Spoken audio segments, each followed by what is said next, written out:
Welcome to the GameChanger 00100 show. I'm your host, GameChanger. And today we will be reviewing the movie, what's it called? My Best Friend's Wedding. So, why am I reviewing this movie? Well, I just woke up earlier this morning and was eating breakfast, was looking at TV, seeing what was on, and that just so happened to be what was on at the time. And as I was watching, as I was eating breakfast and I was watching, I was like, you know something, this will make a good review. Simply because there's a lot of red pill information here.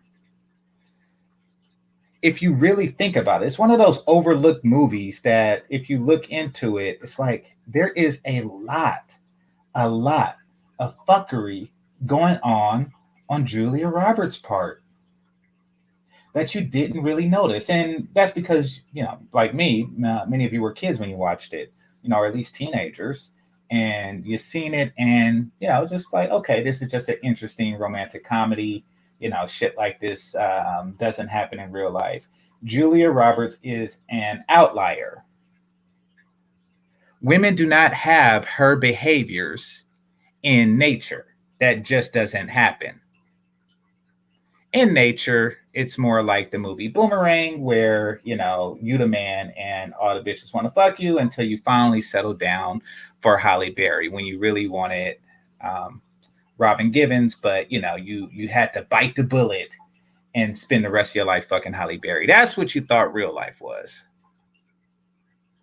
But really, in the Black community, unfortunately, the Julia Roberts behavior in this movie is more the norm than the exception. Now, what am I talking about her behavior? So, a quick overview of the movie. Basically, Julia Roberts knew a guy for about 20 years or so, 9 of which they spent kind of like in a friends with benefits type situation. But it was sporadic benefits, and it was pretty clear that she can have him at any time. He was the backup guy, literally, because they had an agreement that after, if they both turn 28 and they're still unmarried, that they would marry each other. So he was literally the plan B guy, the one that you go to if all other guys fail. If the guy that you want, you don't get the guy that you want by 28, you go to this guy. I shit you not. So they had this arrangement. All the while they were, fucking when she had nobody else to fuck. That's pretty much how it went for 9 years. And then one day when she's about to turn 28, even though she looked a lot older, but one day when she was about to turn 28, she got a phone call from him. And she tells her gay best friend that she is not ready. She is not ready to marry this guy. And she actually thought that, just from her demeanor and everything like that, she was actually looking at the situation like he's kind of pathetic. It's kind of pathetic that he would actually honor this, 28 agreement. She wanted more time. She wanted more time on the carousel, living the life of an episode of Sex in the City. That's what she wanted. She wanted to live the Sex in the City life. So she was on the phone and waiting for him to make the announcement so she can, or, make the proposal so she can just crush his hopes and dreams. But then something else happened. Something interesting happens. Now, before, actually, I'll get into that and then I'll state what it was. And then I will talk about how cruel it was what she was doing. So, something else happened. And that is, he told her that not only is the whole 28, married by 28 rule, out the window, that he was getting married He was getting married to a woman who was far better than her in every way that you measure the value of a woman. And she didn't know what to do. Her backup plan was gone. Now, I'm going to get into how that relates to Black America and the way things are going and shit like that, right? All right, but before I get into that, let's talk about the psychology behind what she was doing. It's extraordinarily cruel for a person, any person, to string somebody along like that. Basically, what she was doing was she had a guy that she saw as beta. And she kept him kind of like in this purgatory of maybe you can have me, maybe you can't, for 9 years, damn near all of his 20s. Maybe you can have me, maybe you can't, but I don't want you to entirely commit to anybody else while you're in this purgatory. Every woman who comes in your life, you will compare her to me and the ideal of me and the history that we had together, and she will be insufficient and therefore leaving you, in reserves for me. He was her penis reserves. He was also her marriage reserves, her boyfriend reserves, her relationship reserves. He was the backup plan. He was the cleanup man. Now, friends with benefits seems like a great idea, and it is, and it's a great deal if guys have more than one of them. See, it's not a great situation when you have one, because basically what you're doing is you're simply having sex with somebody at their discretion whenever they're horny, whenever they want some. And if whenever they want something significantly less than how often you want it, then the sex isn't a benefit, isn't that much of a benefit to you as it is to the other person. So yeah, it has that particular drawback. And, in this case, it has horrible psychological drawbacks because he actually wanted to be with her and she was just stringing him along, and the sex just worked as a way of saying, maybe I can make it happen for 9 years. Now, how does this relate to the Black community? Well, think of it as a metaphor where Julia Roberts is the, plurality of Black women. The guy is and I forget his name, but you know who he is. There's one guy I'm talking about in this movie. The guy is the plurality of Black men. And Cameron Diaz is the plurality of non-Black women or light-skinned women.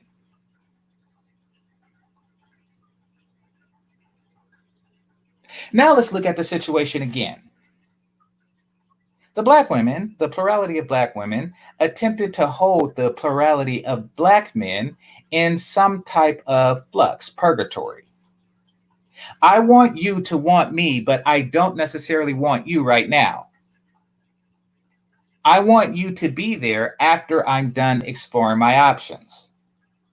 And that's why you have all of the, colorism chicks, the Cynthia G types, the ones who want the guys to want them, but they're not actually, but they say no to 99.9% of the guys that come their way.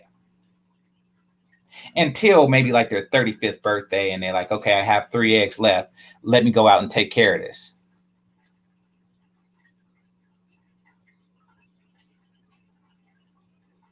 Until that. So that's what, that is the situation.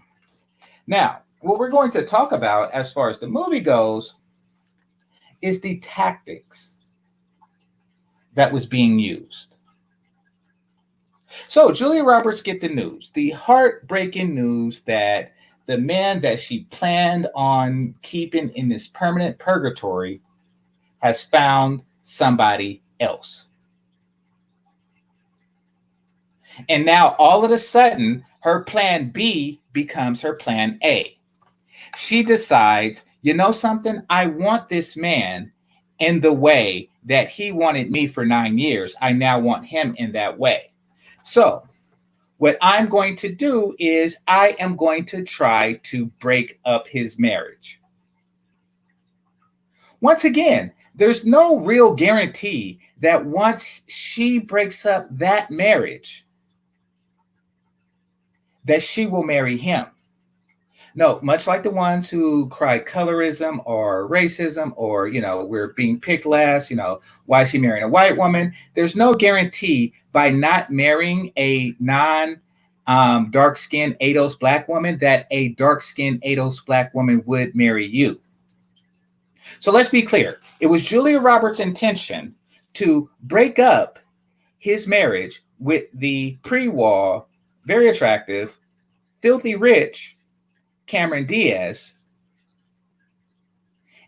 just to get him back into that purgatory, just to start up a new relationship and say, and maybe 6 months later say, something, I'm really not feeling this.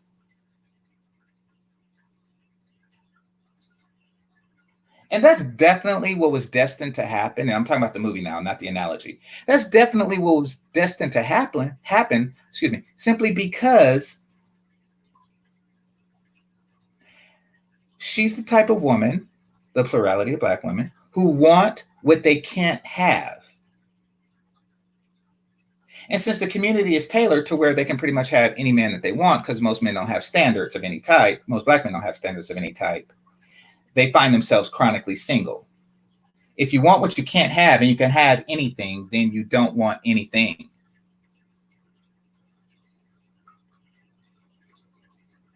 That is the flux that we're in. But she didn't really see it that way. She just saw her immediate desire was to break up the marriage, destroy her best friend's life, and get her backup plan back. Get her plan B boo back. So she meets Cameron Diaz. And then the first thing she does is she begins to passive aggressively badmouth him. Like, oh gosh, how do you tolerate this about him? How do you tolerate that about him? How do you do this? Well, Cameron Diaz had nothing but nice things to say about him. Now let's stop for a second there, right?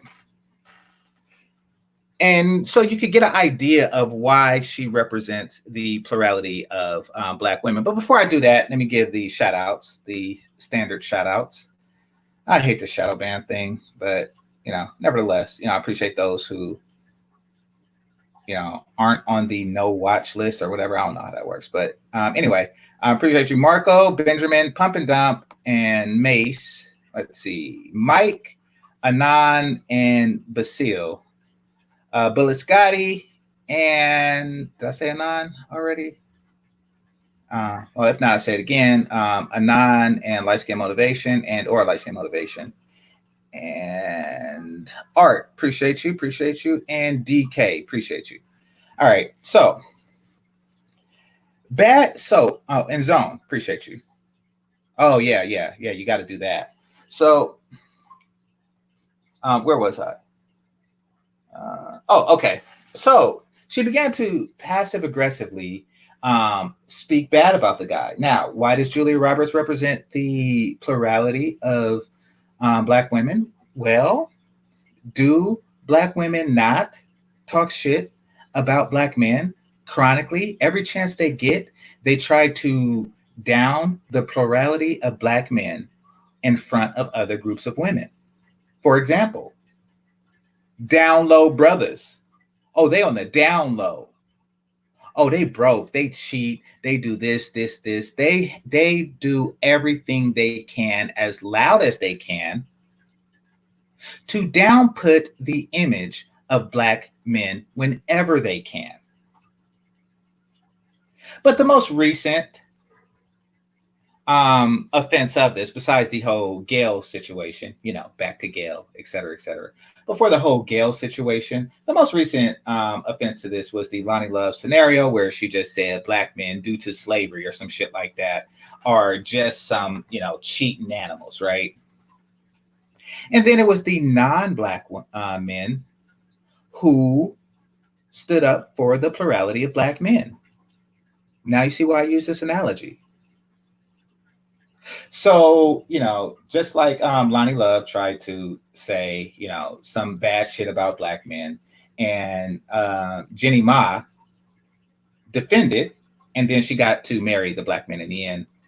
So is the case with My Best Friend's Wedding. Julia Roberts said, oh, yeah, he does this, and can you believe he does that? And he makes this awful sound. And she was trying to be friendly with it.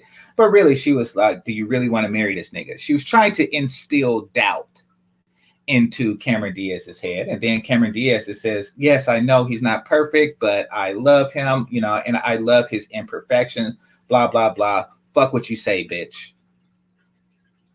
So that was attempt number 1.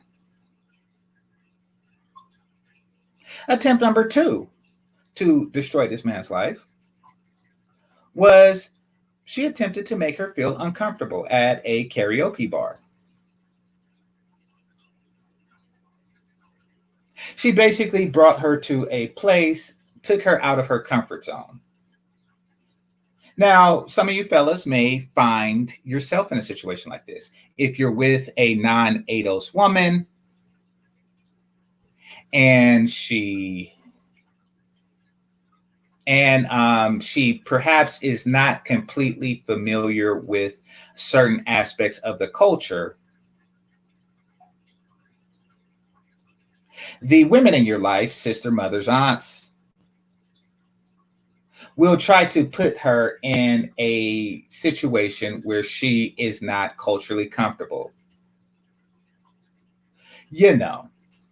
Like if y'all all are cooking Thanksgiving dinner, they'll put her in charge of the collard greens, knowing that she will make it different, trying to make it awkward as hell for her. And in this case, Julia Roberts decided to do that with karaoke. Apparently, in this movie, Cameron Diaz's character can't sing.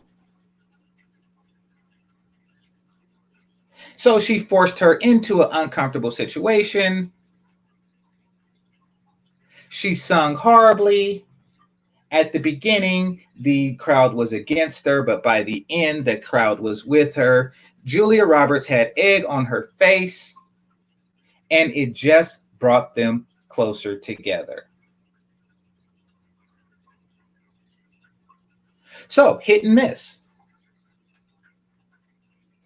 Also, during this same gathering at the karaoke get-together,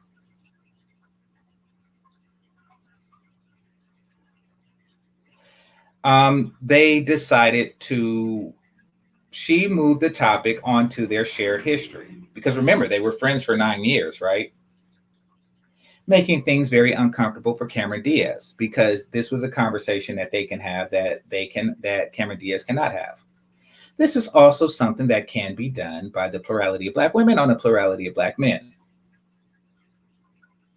Make the conversation about something that others cannot join in on.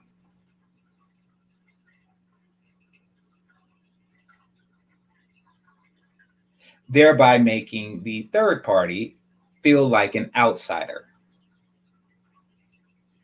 And if y'all don't know what I'm talking about, basically, it comes up when you, in these spaces, when you hear so many Black women like, oh yeah, but the struggle.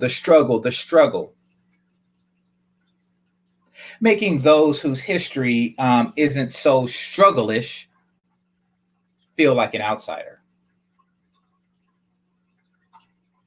unless she's on some racial dolezal shit, but still, you know, they don't have the same history as us, therefore they are outsiders type of tactic.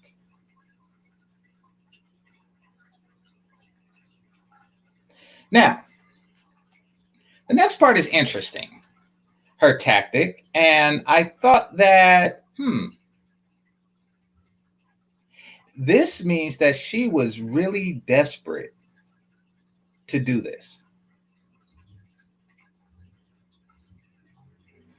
But basically what she did was she downed his job, saying, you know, it's not a grown man job. Are you sure you want to do this forever? She might want to change you.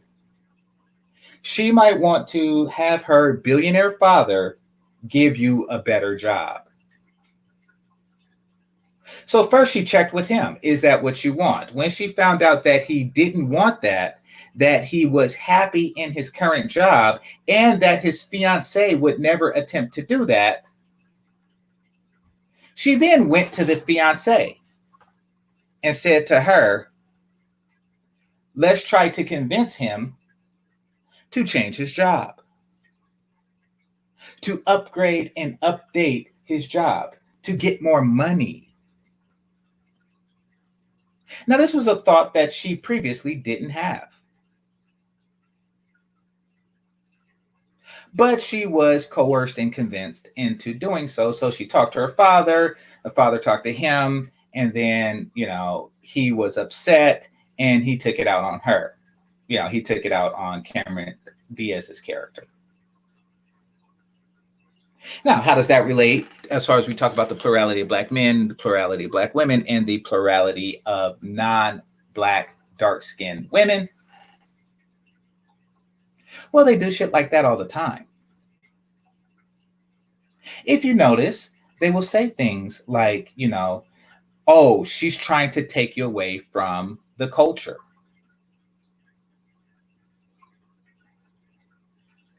I think that Black men who try to who date Black women are culturally white. She's going to try to whiten you up. She's going to try to change you,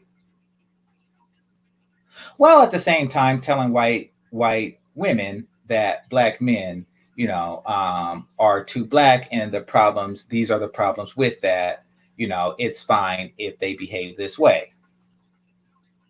So naturally, they'll try to change, you know, what's his name, Jeezy, into Tiger Woods, because that is what they have been told is the safe version of a Black man. And he's been told to push back against such behavior, causing tension between the two. Very insidious, the plan. Very insidious, but it's done quite often here in the Black community. Now, the next one, when that failed, a gay guy appeared out of nowhere. Because, you know, this is a romantic comedy and there has to be a gay best friend. And he asked her straight up, is this really about love, or is it all about winning? Now, let me stop right there for a second. So that's an interesting question. And that's a question that should be asked more often to the plurality of Black women. Is it about love, or is it about winning? Well, obviously, it was never about love, because she had 9 years to express her love for him. She had first right of refusal through her late teens, early 20s, mid 20s, and some of the late 20s. And she continued to refuse him for 9 years. Now, as far as the plurality of Black women goes, you know, like this George situation, he was refused by Black women. The black women who are complaining that he was with a white woman never loved him. They never met him. But it's not about love. It's about winning. And Julia Roberts even responded with, hold on, I wrote it down. In the beginning, it was mostly about these prior claim, he belongs to me. Now when I'm with him, it's like he's just so wonderful. Back then, you didn't want me. Now I'm out, you all on me. Shout out to Mike Jones. So you see, the tone changed dramatically. But to be clear, her knee-jerk reaction was to break up their wedding because he belongs to me.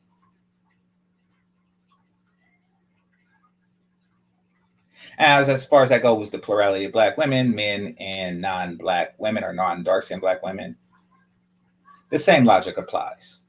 When they see a brother with another, it's not about if they want him. It's about the whole he belongs to me syndrome. He belongs to me. He's my property. And if I have to destroy his life to assure that he will continue to be my property, I am willing to do that.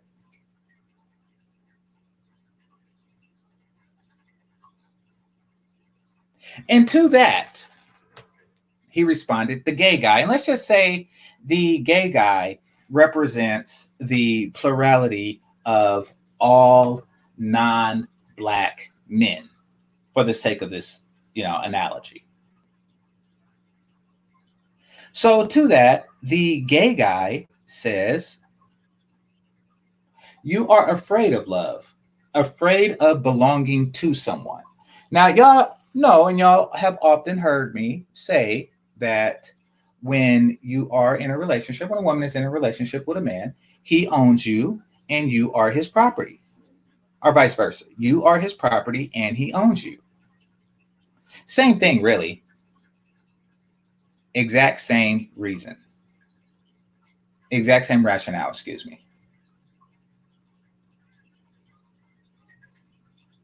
You are his property and he owns you. And the plurality of non-black men said to the plurality of black women, you are afraid of love, afraid of belonging to someone. The plurality of black women, modern black women, are afraid of belonging to someone. And that's because of a generation that came from the boomers, of propaganda against it. Every movie that came out in that time was a tragic drama. Like we don't really have romance movies, do we? Ever notice that? We have fucking tragedies, at least in the 80s and parts of the 90s. And I'm talking about the ones that are written for the sake of black women from the black woman's point of view. Like when a black man does it, he always get the girl. Like Shaft gets the girl, et cetera, et cetera, et cetera, unless it's an action movie of some sort. But generally speaking, their best movies, their most popular movies and books and shit like that, whether it's for colored girls or it's The Color Purple, Women of Brewster Place, Their Eyes Were Watching God, Waiting to Exhale, it always ends with the woman being single and happy with that. The Color Purple ends with them doing patty cake, two fucking like fucking 70-year-old women doing patty cake, like blah, blah, blah, blah, blah, blah, blah, blah, blah. Yeah, but I got a house now and I have my sister and fuck mister and we're happy and I have lemonades and purple flowers.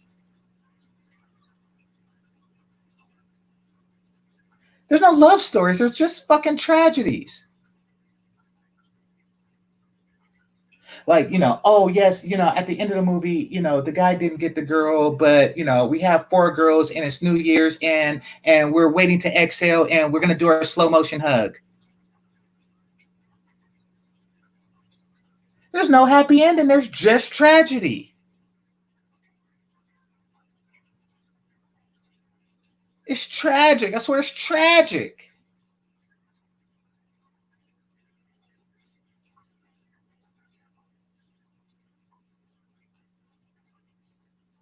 So, because of that, a lot of Black women are afraid of love.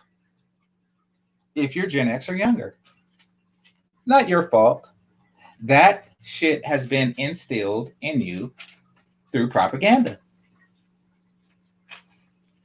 Oh, and don't think that don't go on in modern times. I didn't see the movie, like, The Hate U Give or et cetera, et cetera, et cetera.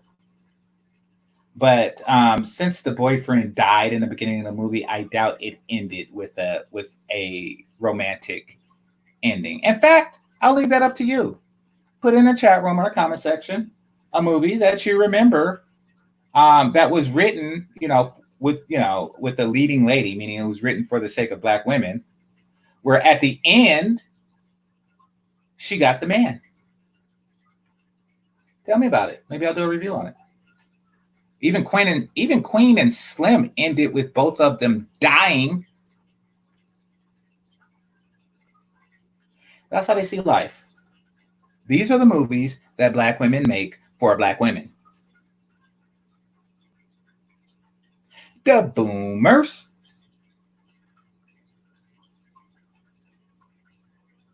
So after she attempted to make her jealous with, I'm jumping ahead. So, since the gay guy was there, right? And remember, he represents the plurality of all non-Black men. And the gay guy, who, like the plurality of all Black men, has no romantic interest in the plurality of all Black women. Or, excuse me, the gay guy who represents the plurality of all non-Black men have no interest in the plurality of Black women.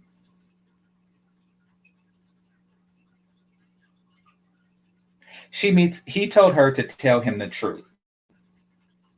And she attempted to do that. All cards on the table. I love you and I want you to leave her and be with me. But she couldn't do that. You want to know why she couldn't do that? Because she didn't actually love him. She just didn't want to see him with her. See, had she done that, she would have to be his property and belong to him. And she wasn't ready to do that quite yet. So what she attempted to do was leverage him some more. And she convinced the gay guy to pretend to be her fiance, thereby making him jealous and getting him to be interested in her, not through genuine interest, but through jealousy.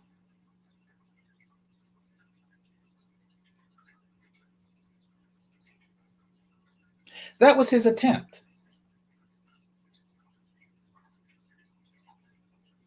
Now, it was a failed attempt, if I ever seen one. But it was an attempt nonetheless. Now, what does that represent when we bring the analogy back? Well, swirling. When you look at the swirl community, you have a bunch of women trying to make the guys who are not interested in them seem interested, and hoping with the hopes that Black men are watching. Like, ooh, look at us together. We're so happy, blah, blah, blah, blah, blah, blah. Come on now, girls, let's swirl. You see? Aren't you jealous? Don't that just make you want us more? Don't that just make you want to get back in the waiting list? No, no, it doesn't. So when that plan failed, she went to just utterly destroy his life completely. Now, this is the atomic bomb that they sometimes will use. For example, well, actually, let me just bring up the movie first. So she went to the father's office, the father of the bride.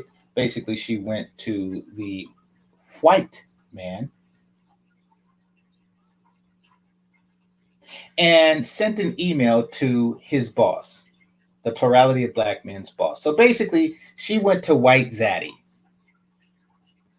She went to White Zaddy to attempt to get him to destroy his life.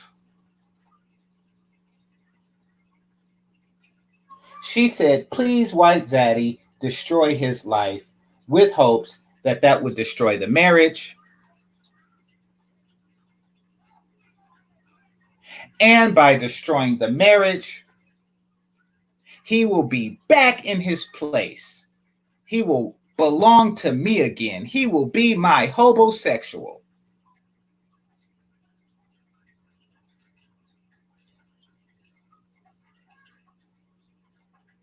And it worked.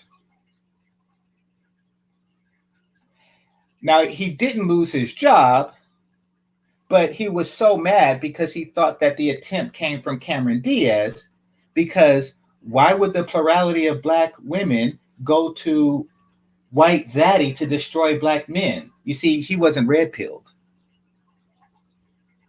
So it was like, it couldn't have possibly have come from Julia Roberts. It must have came from Cameron Diaz. Because all his life he was told that these are the enemies.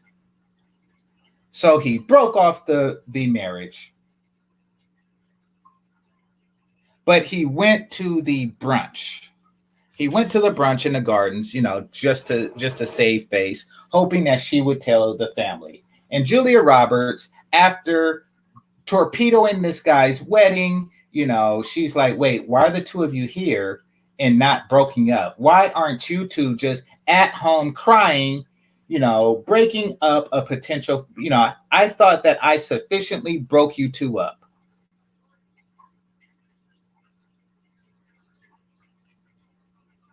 But they both were there hoping to stick together. Hit the like button, people. Please hit the like button. They both were still there hoping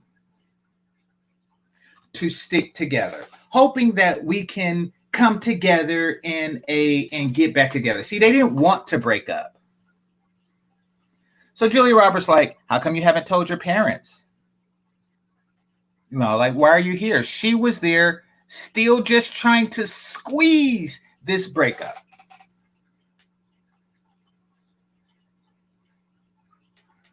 And then they used her as a go-between because both sides still trusted her between the two of them. And then love conquered all. He finally said, fuck all the bullshit. Tell her I want to get married. And he did. And she said yes. And they both were excited. And they're going to get married at 6. So when all else failed, Julia Roberts came with the grenade. Don't make her your wife. Make me your wife. I can do it better than she can. I can love you. I can love you. I can love you better than she can. No, you can't. No, you can't. That's why we're getting married at 6 and you are not. You had 9 years and you fucked around.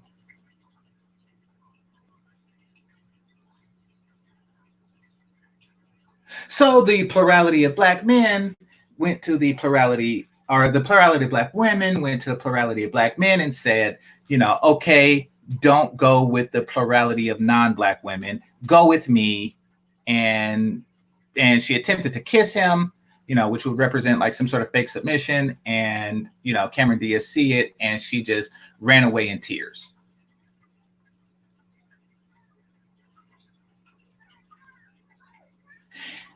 And what followed was Cameron Diaz was running away. The plurality of non-Black women were running away from Black men.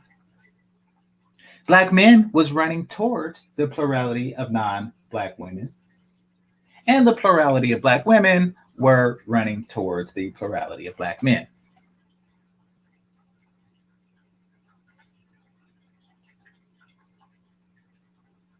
And then what happened, and this is where the analogy starts to break apart, was it was Julia Roberts who got them back together in the end. Now, that doesn't really follow the analogy, because that would mean that at some point, Black women would encourage swirling. At some point, Black women would encourage Black men to get back with Black women. Or excuse me, encourage Black men to get with white women. And that's simply not the case. Never has been, at least.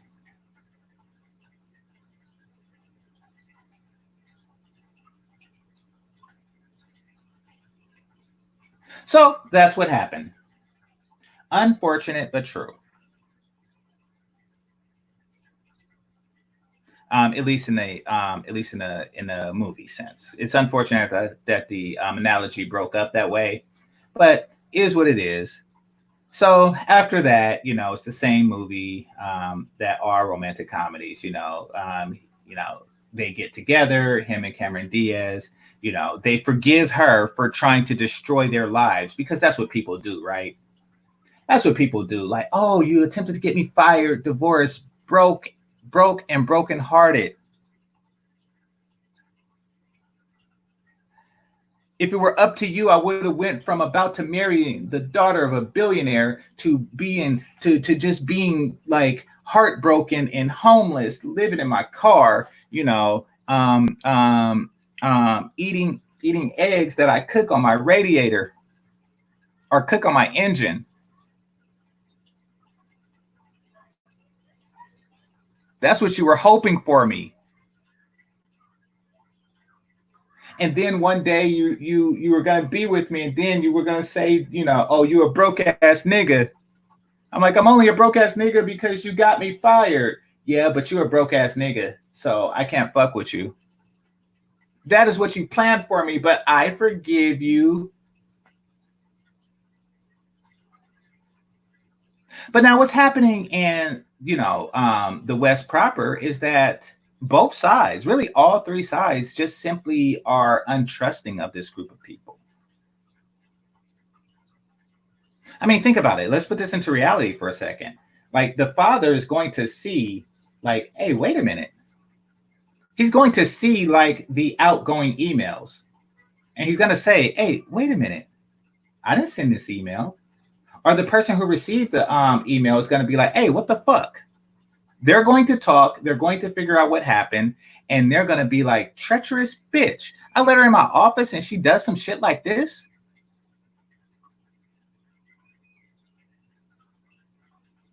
Well, since I have the power to get people fired, here's what I'm going to do. Type shit.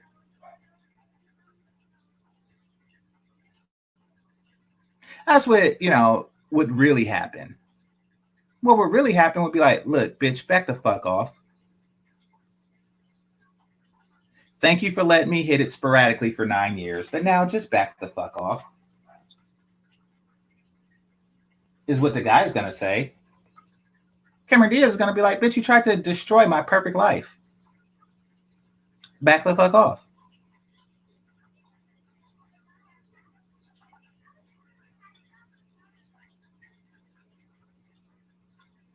And let me see, Cameron Diaz, the guy, father. Oh, and the gay guy is just going to be like, I have a life outside of you. Fuck you. Goodbye. Get therapy. That's what actually happens. And that's what's really, happening right now. The plurality of Black women are upset because the world hates them, not looking at what they have done in the past, in the present, to understand why they hate them. Because they think that people do not see past it. And that's a problem with people who are poorly passive aggressive. They're under the impression that they have everybody fooled.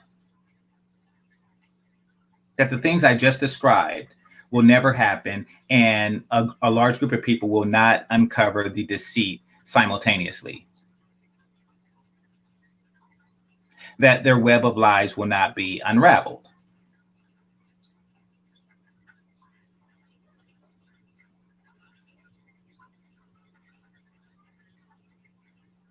But that's not the case. Unfortunate for them. Sorry, not sorry. All right, so so that's the movie in a nutshell, and then they all lived happily ever after. Now let me put the link out. I doubt anybody will come up, but let me put the link out anyway. And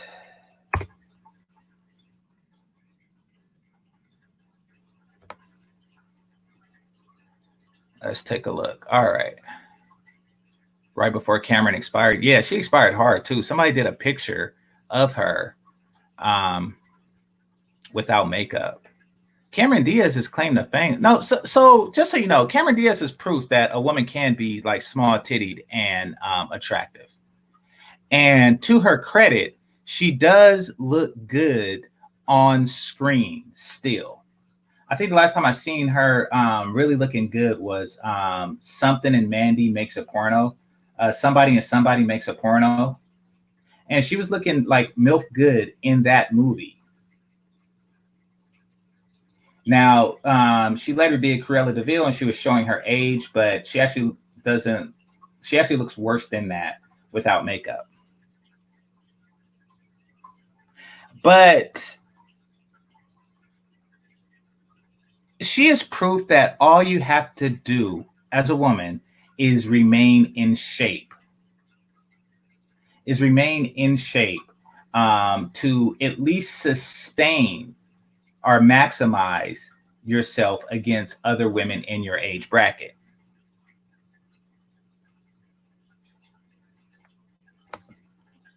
So, yeah, I am Marco, 18 to 24. Salute to you. All right, so salute to you, Mace. Let's see.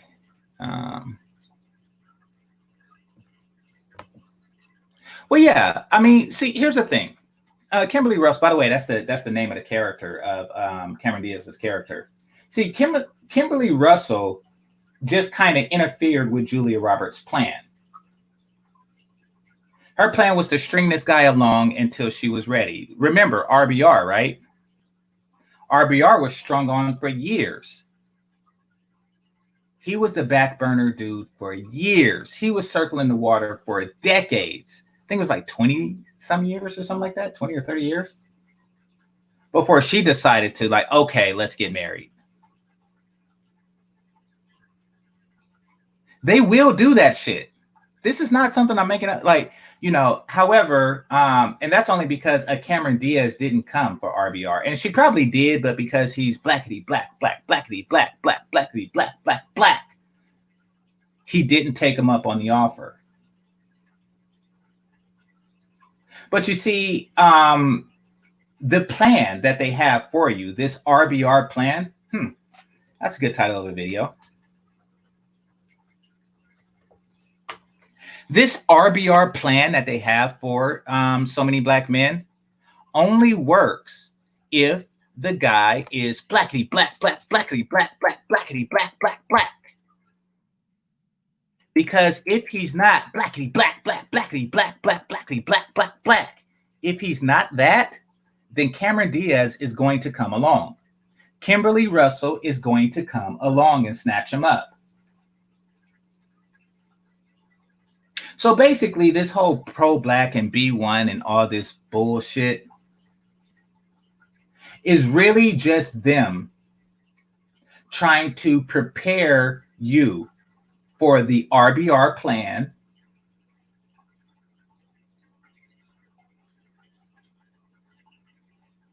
and trying to prepare you for the day that Cameron Diaz comes. They're hoping that the day that Cameron Diaz comes, you will say, "Get away from me. You're not dark-skinned with West African features. Trollop, be gone." That's what they're hoping happens. That's why when they see a B1, they get excited. They get so excited and they like, "Oh my God, I finally found what I'm looking for. Let me just go to him and not fuck him. But I am going to keep him.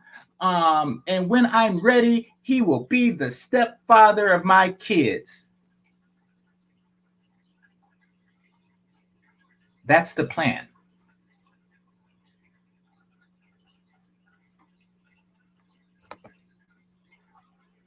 That was a funny ass movie. The Sing Scene, the next movie to review, She's All That, and the 3 to Tango with Matthew Perry. And 3 to Tango. I don't think I've ever seen that. I've seen She's All That, but I didn't see. I was thinking about doing something about Mary, but I think I'll do a black movie next. All right. So, one moment.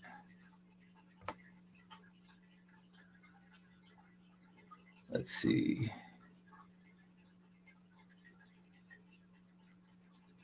All right. Looks like this is the last comment, so I'll shut down after this. Let's see.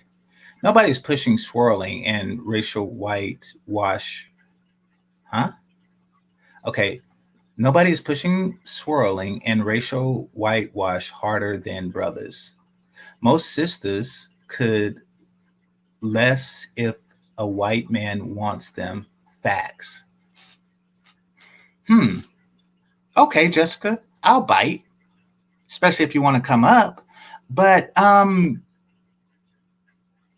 could you name a book and an author written by Black men on how to attract white women?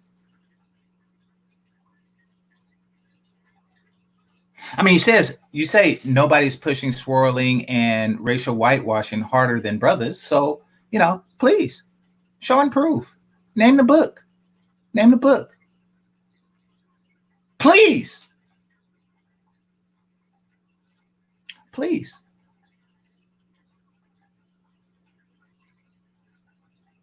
What would be the black equivalent to crystalline kerosene?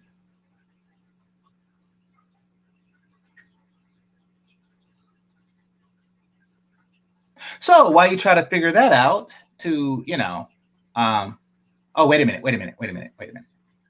Most sisters could care less if white men want them. That is bullshit. Women want to be wanted by all. Now, granted, they may not want the men themselves and just want to be wanted by them, so they can use that to leverage black men, as explained in the movie analogy. But they do care. That, miss, was some bullshit.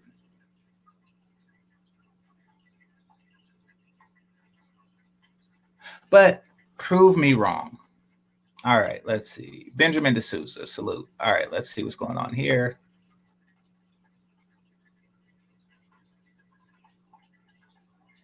You're going to set RBR off with the RBR plan.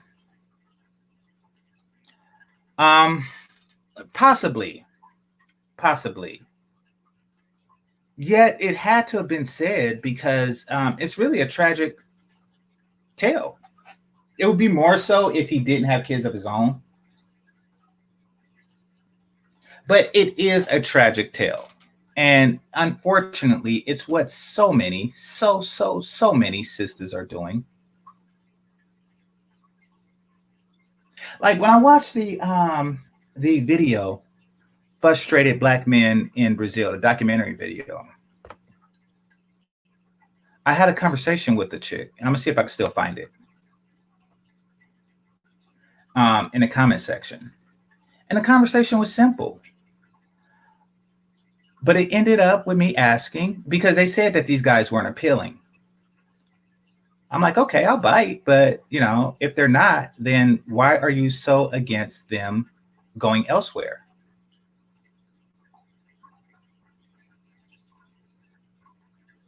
And the question turned out to be, what do you want from the men that you don't want? Simple question.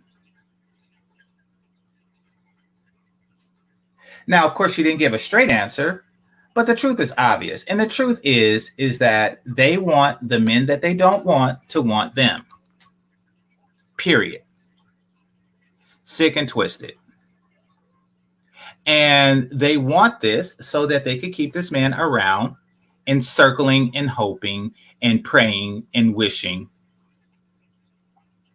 for decades. This is the plan B.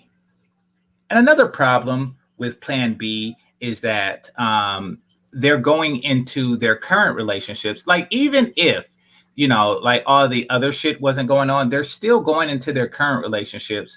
They're not all in. They have a safety net, so they're not going to be as careful. They're in the new relationship thinking that, I can have another you in a minute. I can leave you at any second because I have a plan B. Now, they like that feeling. And that is the purpose of the backup guy, is so that they can feel more confident in their primary relationship. They have a fallback plan. And once again, that comes from generations of conditioning through media and through just, boomer. And, as Prophet of Thought would say, these black mamas. Well, hold on.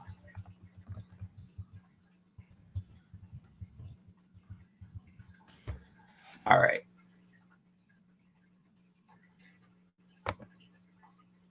I'm looking at Frustrated Black Men in Brazil. Give me a second.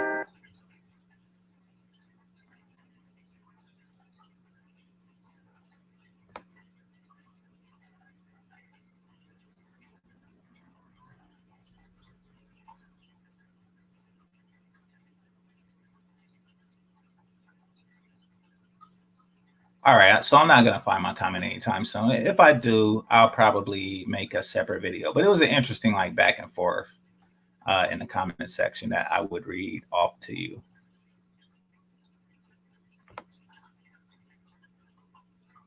All right, but that being the case, let me go ahead and close this down. Hold on, let's see. All right, so yeah, this shadow ban really sucks, but nevertheless, I got this out and I'll make a good short video. Now, this is GameChanger 00100. Game over. Peace.